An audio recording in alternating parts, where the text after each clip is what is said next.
ட்ரெண்டிங்கில் இருக்க இந்த துபாய் ஃபேமஸ் குனாஃபா சாக்லேட்டை வீட்டிலே ஈஸியாக பண்ண முடியும்னு சொன்னால் உங்களால் நம்ப முடியுமா? ஸோ ரீசெண்டாக அதை தான் நாங்கள் வீட்டிலே ட்ரை பண்ணோம். ரொம்ப காஸ்ட்லாம் ஆகலைங்க. வெளியே 600-700 விற்றுட்ருக்காங்க.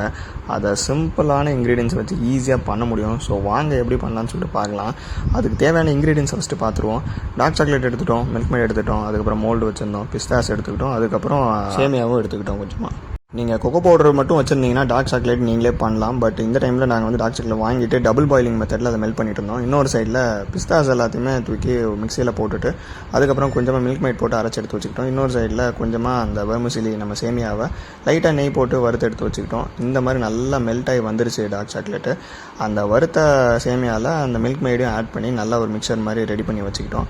மோல்டில் ஃபஸ்ட் லேயர் ஆஃப் இந்த டார்க் சாக்லேட் லைட்டாக ஸ்ப்ரெட் பண்ணி வச்சுட்டு ஓவராலாக ஃபஸ்ட்டு ஒரு தின் லேயரை செட் பண்ணி எடுத்து வச்சுட்டோம். அதுக்கப்புறம் நம்ம மிக்ஸ் பண்ணி வச்ச அந்த குனாஃபா மிக்சர், அந்த சேமியா மிக்சரை அதையும் போட்டு அதையும் நல்லா ஓரளவுக்கு செகண்ட் லேயர் மாதிரி இதை ரெடி பண்ணி வச்சுட்டோம்.